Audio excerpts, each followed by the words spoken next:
For a lot of us who live in eastern Pennsylvania, when we go down the shore, particularly the southern shore in New Jersey, we pass through the New Jersey Pinelands.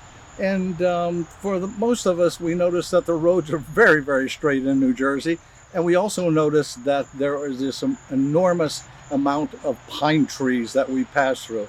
There have been a lot of stories about the Pinelands. Our guest today is a person who is known to say, when he gets to reach the pearly gates, he's going to ask St. Peter, is there a reason for wood ticks? Pinelands has wood ticks. The Pinelands has snakes. The Pinelands has deer. The Pinelands have so many things, along with many, many stories that we're about to explore with our guest, William Lewis. Bill, you've been an author now and a historian for since the 20s. You started writing books. Yes, sir. It's my first book that got published 2021. I've always been interested in history, but professionally I haven't been a historian per se. I'm not academic. I'm more of a person of the people. But you've got to have some kind of background. Everybody says they want to write a book, but you've got to have some kind of a background, or you've got to have some kind of a feeling about you want to sit down actually at the computer and do the book. Do you have any kind of background that led to that? I learned that you can write and enjoy it and not have to actually make any money at it, monetary, when I was in high school. I was introduced to creative writing. So I've always had the writing bug per se, but working full time, going to night school, raising a family, writing career wasn't on my to-do list. It wasn't until 2018 I had a work trip down in Florida, Gainesville, Florida area, where I met a couple from Indiana that sparked my interest in writing a book about pineys. I was there to see a rare bird, a snail kite, and this couple from Indiana, they're like, "Oh, you're from New Jersey? We just got back from the Pine Barrens. Have you ever heard of it?" And I'm thinking, well, I grew up in the Pine Barrens. Spent my summers in Browns Mills and Chatsworth with my grandparents. I learned to swim in a Cedar Creek. So yeah, I have heard of the Pine Barrens, but why did you hear about the Pine Barrens?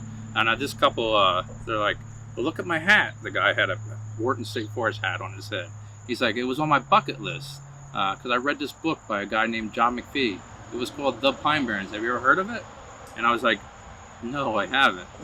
I grew up in the pines, so it wasn't something that was anything. We didn't call ourselves pineys or anything. But I read that book, and it kind of spurred me on to my own writing career, because I thought somebody from the area should be writing about the local people, which I don't think has been done enough. You mentioned going to Florida looking for a bird. You're a birder? Yeah, I would say I'm a birder for sure. I started both of my daughters, they're adult young ladies now, but they both have a bird assigned to them. One's a blue jay, and it kind of, when she was like about 5 years old, she asked Santa for a bag of peanuts, and that's what she got for Christmas, because we fed the blue jays together. And then the other one, when we brought her home in January, the street in New Egypt, where we're at my hometown, was filled on both sides of the road with bluebirds. So her bird is the bluebird. So birding has become something of a family thing too. New Jersey is famous for birding. As you mentioned, that person, with the to-do list to get to the Pine Barrens. But even Cape May, very, very famous. Yeah, if you like bird watching, or if you like any kind of passive recreation, to go outside, New Jersey's full of open space. And a lot of people that I've met, they never really know that New Jersey's more than just simply the Garden State Parkway or the Turnpike. It certainly is. The Pine Barrens stretch from where to where? So my parents own the northernmost farm in the Pinelands. So New Egypt, New Jersey is the northern edge. We like to call ourselves edgers in New Egypt. And then you head south all the way to Cape May County. It's in 7 different counties, 56 different municipalities. That's 1.1 million acres on the map in southern New Jersey. Now, basically, the Pine Barrens, is that a national forest or state forest? So New Jersey is very unique in the fact that we gave the nation its first national reserve. So it's a federally protected 1.1 million acres that it is today by Congress. Actually, Congress sent up a team once they decided that legislation was going to be passed and that President Carter would sign off on it, they wanted to study the culture and traditions of the area. So Congress was involved in sending a whole team here for 3 years to figure out what the Pine Barrens were and what we were actually preserving and trying to conserve. How would you explain what the Pine Barrens are? What the Pine Barrens are. What do they mean to you? I mean, we hear all kind of stories. We and we'll explore about this. The Jersey Devil, first of all. I mean, that's a story in itself. There are people who say, well, there are people who have lived in the Pine Barrens and southern Pine Barrens. I mean, kids have never gone to school, and there are little towns in the Pine Barrens, and there's so many stories. I mean, let me see your books there. And the first one is the South Jersey Legends and Lore, Adventure with Piney Joe, New Jersey's Lost Piney Culture. If there's enough material here for you to write 4 books, and you're working on the 5th one, there must be some place, somewhere, a trove of information. So you're asking? I mean, are there museums, or are there is most of your stuff from, just talking to people and exploring history? Well, I think maybe, it's a twofold question and twofold answer. The reason why there's so many different stories about the people of the Pine Barrens, because the state's kind of ignored the history and the culture that's in the Pinelands. There's certain public spaces or parks that the park rangers from the different counties and state do a pretty good job, but there's no Piney Museum out there. And people of the Pines are known as Pineys. I'm a proud Piney. My grandmother was a proud Piney. My dad's a proud Piney. And there's thousands of Pineys that live in the Pines. And today the word is a little bit different meaning than what it was when my grandfather was a Piney. He couldn't read or write. I'm college educated. It doesn't mean I'm a better type of Piney. I'm just a different type of Piney living in different situations. So the different stories are kind of made up. People make up things when they don't know. It's kind of folklore, how folklore started. The Jersey Devil folklore is not really a nice story, if you want to say it's because the Jersey Devil is the most famous Piney out there. So when I tell people, a Piney, the Jersey Devil, everybody knows the Jersey Devil. He's kind of pop culture now. He's more than just local history. I think he's got a better PR campaign because everybody knows him, yet very few people know who I am. And I've written 4 books and a coloring book about the Pine Barrens.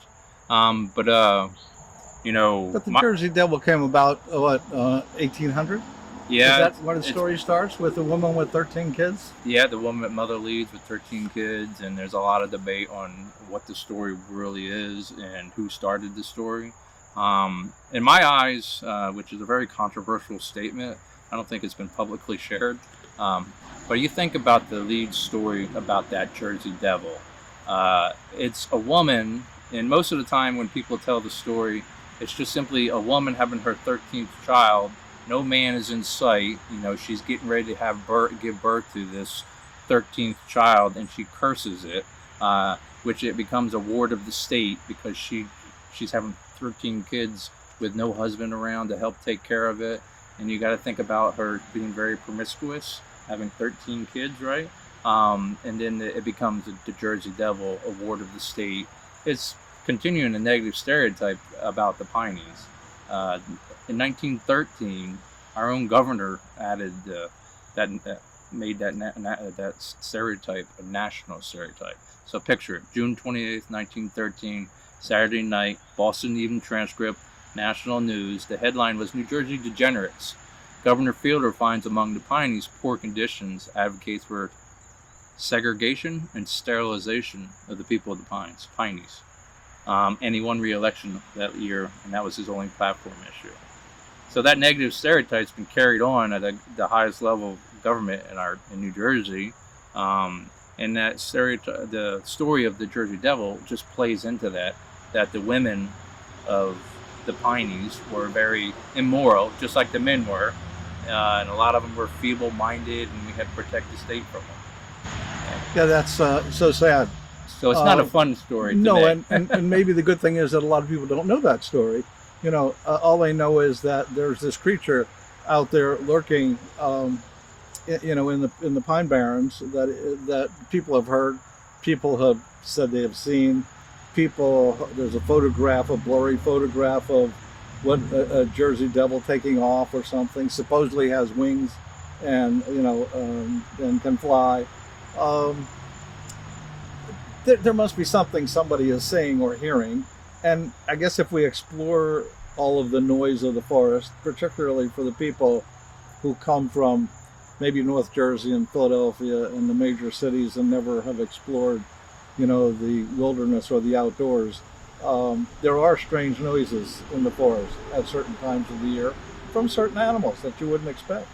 Right. And that, the I've always said, raising my two daughters, they're softball. They played organized sports, and I always wanted the outdoors to be as organized sports, because I can't get a troop of 30 kids to actually show up to a park and go hiking, where you get 30, 60, hundreds of kids at a softball field, baseball field, and stuff like that.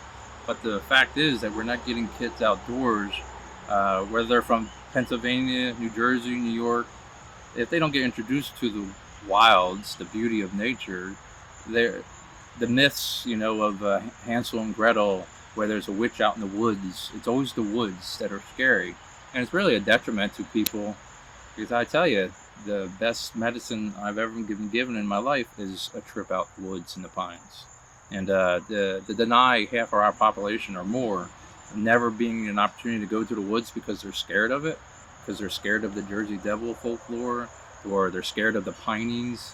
Like a guy comes up to me at a book signing event and says, well, my mom and dad, when we went to the Jersey Shore, always told us to keep our windows rolled up and the doors locked, or the Pineys would get us.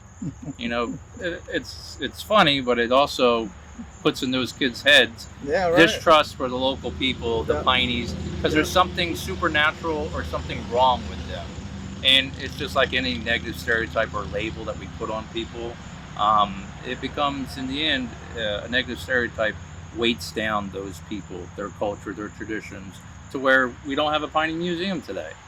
So even at the government, just down there in Trenton, we should be thinking about why there isn't a Piney Museum, and where would we put it in the Pinelands? It's our nation's first national reserve, 1.1 million acres. And it's got all kinds of culture, traditions, blueberry culture, cranberry culture, things that the nation prides itself in, but New Jersey should pride itself in, and the fact that Pineys were involved in it. It's things that we should be holding the local people up, which would then bring a sense of pride, a sense of place to the area for people, other than thinking that they're the butt of some of the jokes of New Jersey. I have a cousin who lives in the Washington, D.C. area, and surprising to me, I don't see him that often, or hadn't seen him for years, and at a family event, he happened to say, "Oh, I was up in your area. I took my Jeep up to ride through the pine barrens." Did the state designate trails for people to do this? I mean, we have this connotation, good or bad, whether you like to ride or don't like to ride some of these off-road vehicles. But I know in certain areas in the Poconos, when they were allowed to ride through certain lands, I mean, these things destroy property, they destroy land. They're fine if there's a designated area to ride these off-road vehicles, but what's the situation with the Pine Barrens? Now, there are roads that do go through the Pine Barrens that you can drive a car through. And there are some roads that are narrow that you need an off-road vehicle and things like that. Is that destroying what you have here? I mean, what's your feeling about those kinds of things? So for somebody that grew up in the Pine Barrens, somebody that never owned a quad or a dirt bike, I'll admit that. We never mudded or 4x4'd.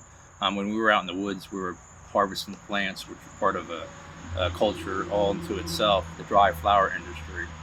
But to me, there's a very hot topic today about roads being closed to local people, especially in Wharton State Forest.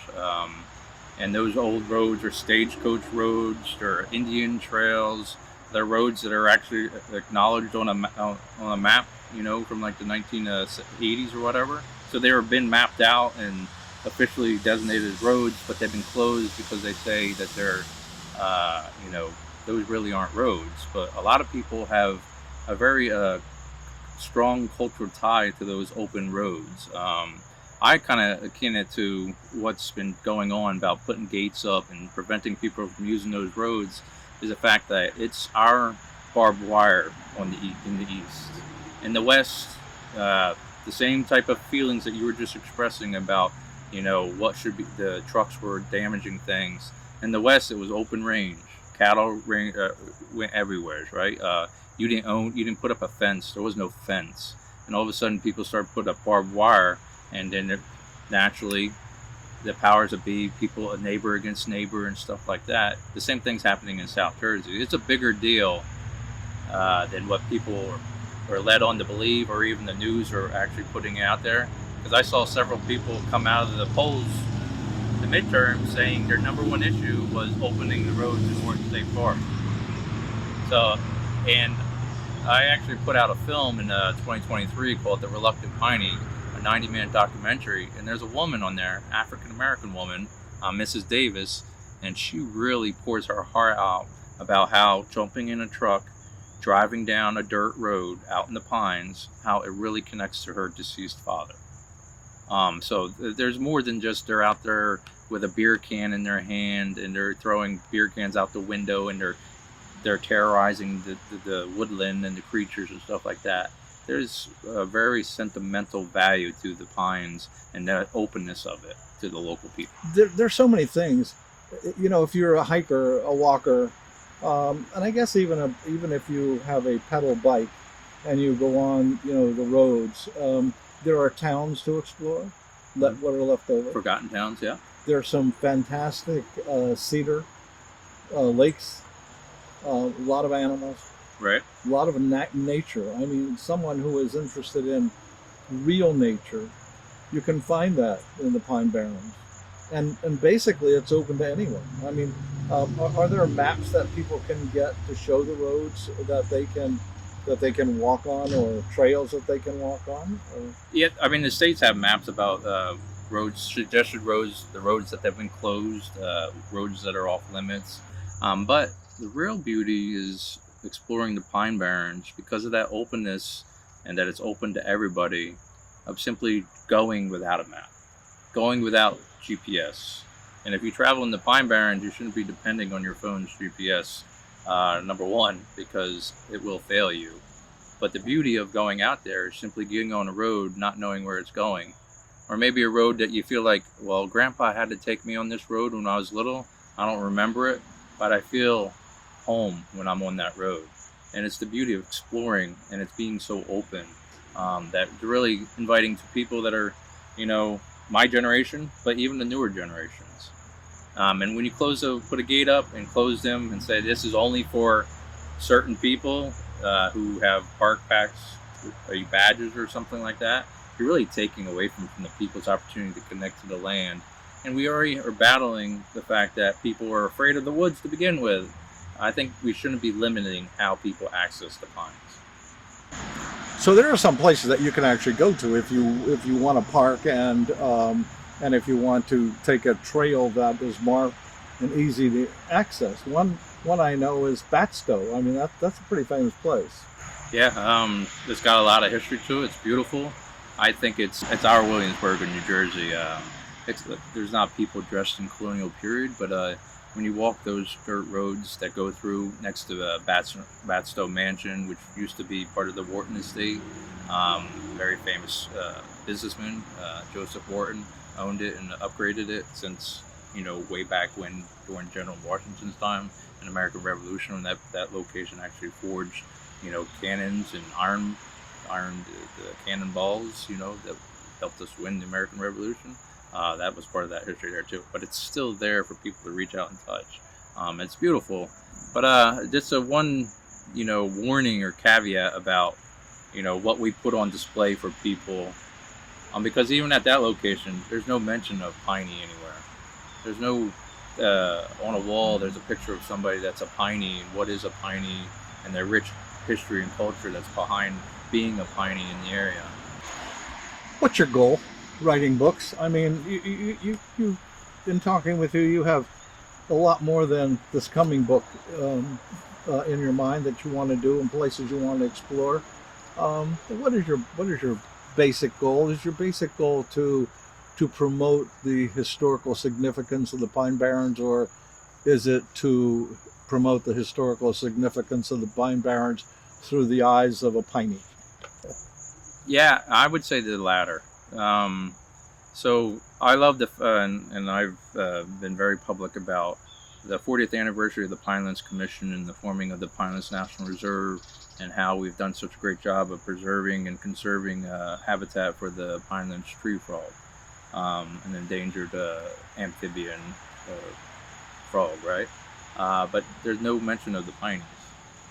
What about the people that live within the 1.1 million acres? The beauty and the uniqueness of the National Reserve is it's not Yellowstone Park. You know, you go to Yellowstone, it's a park, and there aren't people living within Yellowstone. It's there for the animals, the trees, the habitat, the ecosystem.